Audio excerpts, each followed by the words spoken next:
ধন্যবাদ জানতে অমানুষ অত্যাচারী অনাচারী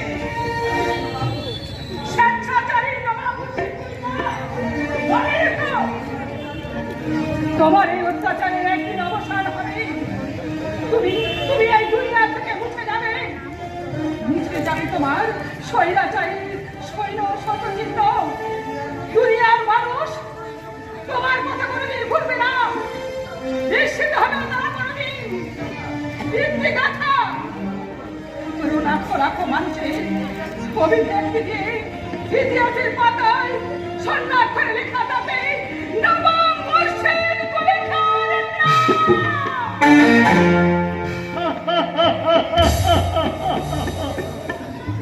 বর্ষের কলিকার নাম শুনলে হিন্দুস্থান চমক উঠবে, থর থর করে কেঁপে উঠবে বাংলার মাঠে। অত্যাচারে হিন্দু সমাজ উঠবে মৃত্যুর কোলাহল।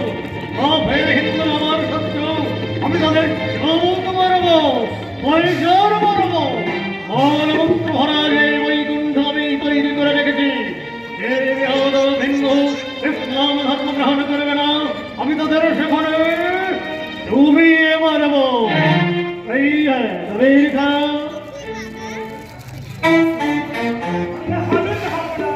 দুজন হিন্দু জমিদার মুসলমান হয়েছে, তাই না?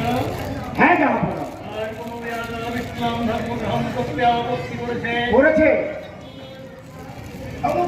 জমিদার রাজা সমুদ্র সেন যাবো না, আমাদের রংমহল পুড়িয়ে দিয়েছে, আমাকে অপমান করেছে।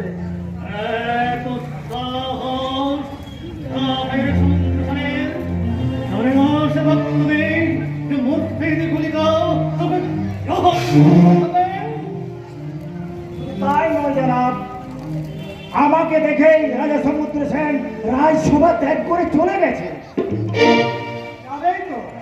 কোন মুসলমানকে দেখে কোন হিন্দু পুজো করতে এগিয়ে আসে? তহসিলদার সাহেব কি উজিরে রয়েছেন নাকি? গায়ে বড় লাগছে না? যাহা আপনার উচিত এই মূর্খটাকে পদচ্যুত করে চৌকিদারিতে বহাল কর। কিন্তু আমার সম্মুখে আমার কর্মচারীকে তুমি চোখ রাখাও, ওম সাহসে তুমি রেখা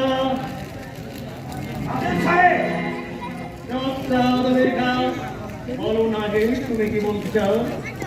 জবির খান সমুদ্রঘাট থেকে এক হিন্দু ঔরতকে সঙ্গে নিয়ে এসেছে, তার থাকবার ব্যবস্থা এই প্রাসাদেই হবে, কিন্তু সেই নারীকে ইসলাম ধর্ম গ্রহণ করতে চাই জাহাপনা।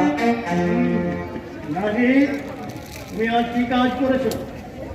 বর্ধিত হারে শুল্ক আদায়ের সমন জারি করেছে ইংরেজ কুটিতে। বিদেশ থেকে এসে তারা কম শুল্কে বাংলায় ব্যবসা করছিল, আমি তাদের শুল্ক বাড়িয়ে দিয়েছি। কিন্তু ইংরেজ অধ্যক্ষ লর্ড হেজেস সাহেব আপত্তি করেছেন। না,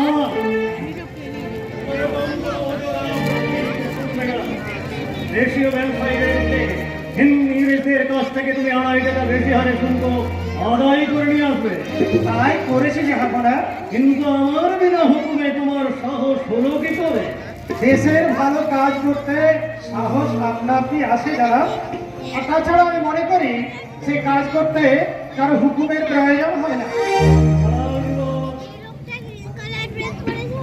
আদেশ করুন জাহাপনা।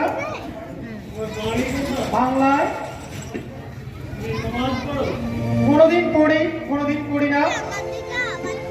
আর অর্থ সবদিন নামাজ পড়ার সময় পায় না যারা। কাজের চিন্তায় এক একদিন এমন ব্যস্ত থাকি নামাজ পড়ার হয়ে ওঠে না। জি হ্যাঁ, জন্মেছে যখন মুসলমানের ঘরে তখন নাম অধিকি করে যাহা বলা। তুমি মুসলমান নও, তুমি কাফের। যে মুসলমান 5 ওয়াক্ত নামাজ পড়ে না সে মুসলমান নয়, কাফের। কাফের এবারে গৌরবে তোমার মতো বেঈমান মুসলমান হতে আমি চাই না। খাসা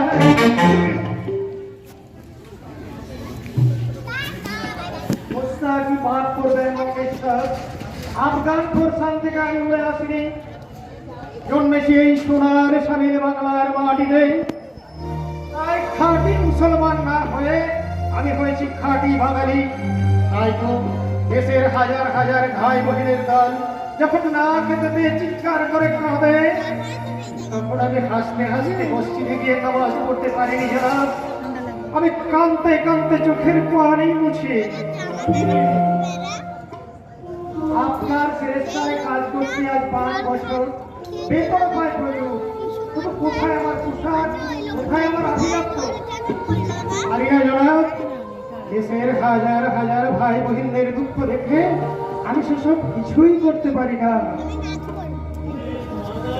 শুধু বাঙালি নয়, গরিব বাঙালি। হ্যাঁ জনাব, তাই তো দিলে নেই শান্তি, বুকে নেই তাকত। আপনার প্রাসাদ থেকে ঘরে ফিরে সুদূর আসমানের দিকে চেয়ে কি চিন্তা করি জানেন? বাংলার আসমানে ধীরে ধীরে জমা হচ্ছে সাগর পারের মেঘ। এই বাংলার ভাগ্য বিধাতা, ধর্মে আপনি ইসলাম, 8 কোটি বাঙালির শুভ আজ আপনার হাতে।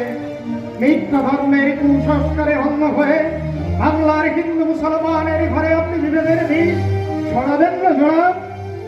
বাংলার চঞ্চল হিন্দু মুসলমানের দ্বিধা বিভক্ত পথ একই সূত্রে গঠিত করে তাদের গড়ে তুলুন এক শক্তিশালী বাঙালি জাতি রূপে। এই বাঙালি সাগর পারের দুনিয়া কোম্পানির হুমকিতে কাঁপবে না। এই বাঙালির ঘরে বিদেশি তস্করের পদচিহ্ন পড়বে না।